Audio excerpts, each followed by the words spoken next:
Well, it's another proof of the Modi government's quick-thinking diplomacy. Even before the formal swearing-in ceremony takes place in Sri Lanka this evening, Modi has already shot an invitation to the Lankan President-elect Sirisena to travel to India.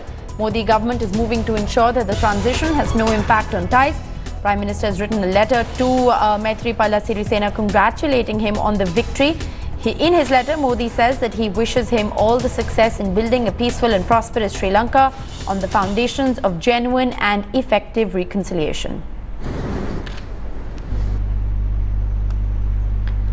All right, consulting editor Rajdeep Sardesai joining me on the phone line. Also live with me is editor South T.S. Sudhir and Smita Sharma joining me from the national capital. Rajdeep, I'd like to come to you first. Quick thinking on the part of Prime Minister Narendra Modi. He made that early phone call, now coupled with an invitation even before the swearing-in ceremony takes place. Absolutely. Clearly, the Prime Minister and the Indian government wants to move quickly at a time when perhaps there will be questions raised. Did India go too far in reaching out to Mr. Rajapaksa in the belief that he would be the winner of this election? So some element of damage control, but some artful diplomacy. The Prime Minister going out of his way to reach out to the new Sri Lankan president, who in his previous statements during the campaign has said that his foreign policy would be based on equidistance between India and China. So I think clearly India needs a lot of work to do with the new Sri Lankan regime, and the Prime Minister has taken a first step in that regard. But Rajdeep, you know, like you've been pointing out, Prime Minister Narendra Modi had a very comfortable relationship with Rajapaksa. So this, you know, is this the Modi government now trying perhaps a little too hard to ensure that this transition has no impact on ties, given the fact that, you know, clearly a dark horse is now emerging as the new president of Sri Lanka? Over the last decade, Rishika, India's ties with Sri Lanka have gone through various highs and lows, and there has been a perception in certain quarters that Sri Lanka has moved closer towards China, has tried to play the China card vis-a-vis India. There has been the added complication of reaching out to the Tamil constituency and the Dravida constituency. The Vaiko's party, in fact, has left the NDA on the very issue of the manner in which they claim Narendra Modi's government was bending over backwards to reach out to Mr. Rajapaksa. So clearly there's been a lot of tightrope walking that has been done or that needs to be done now. That's right. And I think the Prime Minister has made a first step in that regard. All right, Prime Minister clearly has made a first step to ensure that the transition in Sri Lankan politics has no impact on ties with India. Remember, the Prime Minister has also written a letter to Maithripala Sirisena congratulating him on the victory. Modi has also said that he wishes him all the success in building a peaceful and prosperous Sri Lanka on the foundations of genuine and effective reconciliation. Editor South T.S. Sudhir is also live with us, as is Deputy Editor Smita Sharma. Sudhir, I'd like to come to you first. You know, Rajdeep has also raised the point that we've been talking about all morning, which is the fact that Prime Minister Narendra Modi is not just looking at bilateral relations with, you know, the new regime in Sri Lanka, but definitely looking at this, you know, in the larger geopolitical context, looking at how, you know, China will in fact engage with the new regime in Sri Lanka. Absolutely. In fact, the Narendra Modi government has made it clear that they are not going to look at Sri Lanka only through the narrow prism of Tamil Nadu politics. That's really not going to be the case. What is more significant is that India in the past has been very unhappy about the docking of nuclear submarines of China in the Indian Ocean close to Sri Lanka. The fact that Mahinda Rajapaksa had given a free run to China as far as investment was concerned in Sri Lanka. So in that sense, China becoming the largest investor in Sri Lanka today is a matter of concern for India. Also the fact that Pakistan also has been having its imprints in Sri Lanka. Remember, an ISI operative was arrested in Colombo. The fact that ISI was perhaps wanting to use Sri Lanka as some kind of a launch pad to indulge in terror activities in the southern states is also being viewed with concern by the Intelligence Bureau and by the National Security Advisor here in India. So obviously these are concerns that India has vis-a-vis Sri Lanka, and the very fact that the Prime Minister has reached out to the President-elect even before the swearing-in ceremony has taken place in Colombo is an indication that they would want to engage with the new dispensation in Colombo and ensure that Sirisena and Ranil Wickremesinghe are very much on India's side to ensure that India really has the upper hand vis-a-vis Sri Lanka, so that US and China really do not have become important players in the Indian Ocean in and around Sri Lanka.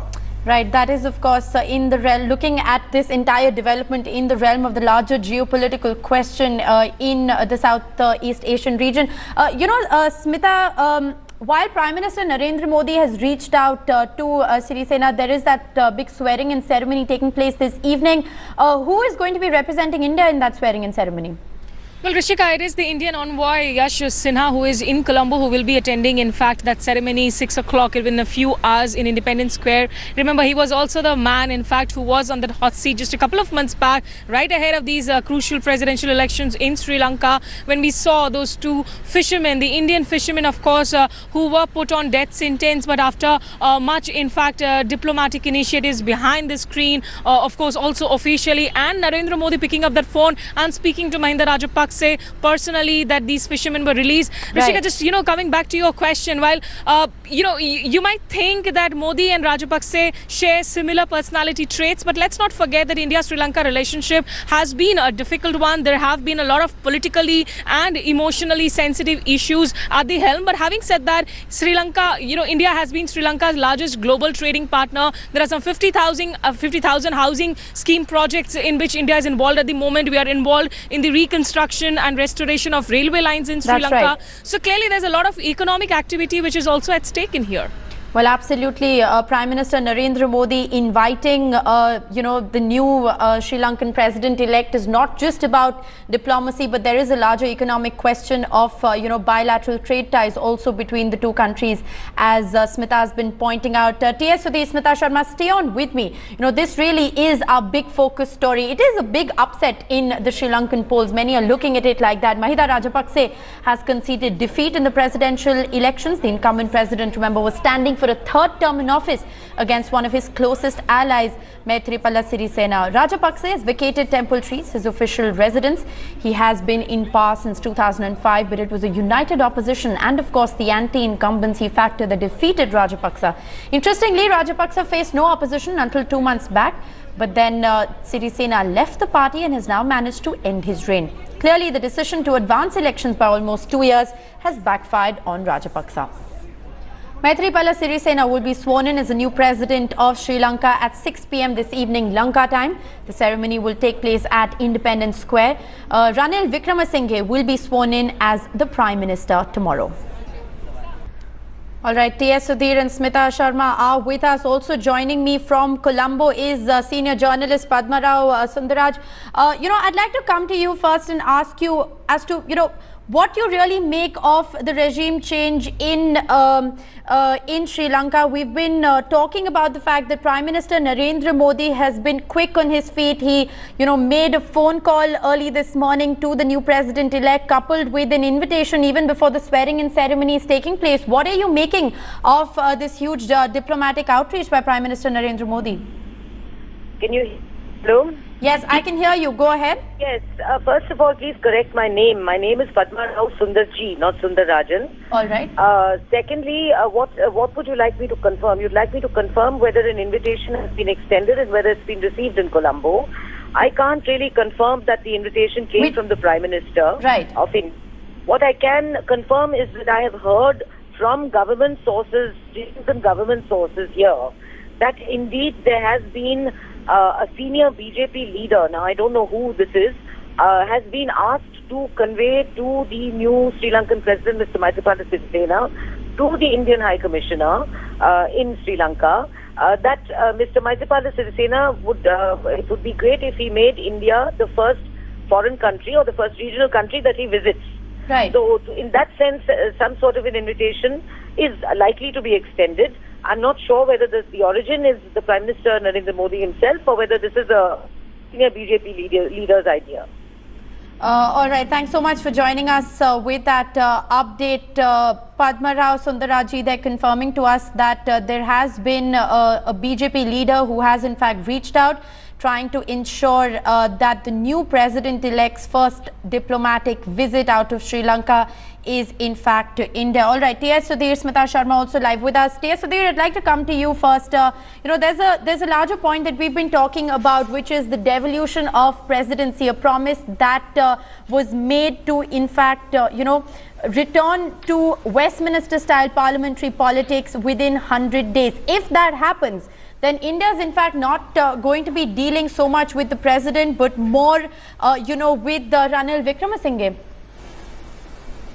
Absolutely. In fact, that was one of the points that Rajapaksa did not keep. That was one of the promises that Rajapaksa did not keep, and that was a point of distrust vis-a-vis the Sri Lankan political establishment as well as the people. Right. Sirisena has promised that within 100 days he will abolish executive presidency and hand over powers to the parliament. Now, that will mean that Ranil Wickremesinghe, as you are pointing out, will be the most powerful man in Sri Lanka, and he's one person India has done business with in the past in his previous terms as Prime Minister. So it would probably be easy to actually deal with Wickremesinghe. He also is seen as a mild-mannered politician, someone who has been part of the political establishment of Sri Lanka, who would actually bring some kind of a trust factor in Sri Lanka-India relations, and that is something which India would really want to engage with in the future, in the immediate future. All right, Smita Sharma is also live with us. Smita, the same question, I'd like to ask you, because, while there has been, that huge diplomatic outreach by Prime Minister Narendra Modi to the new president-elect, if that promise of converting or returning back rather, within 100 days to Westminster-style parliamentary politics does in fact come into play, then India is definitely, going to be dealing with the new Prime Minister who's going to be sworn in tomorrow.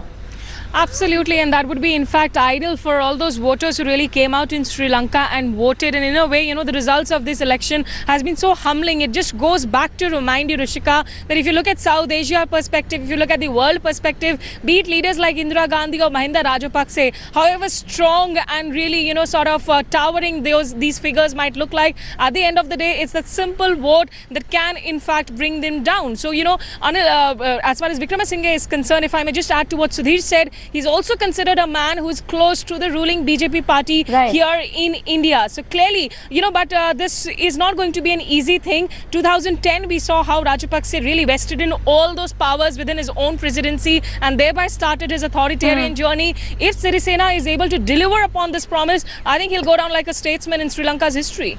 All right, yes, Sudhir, we've been talking about the larger question of whether anything will change on the ground.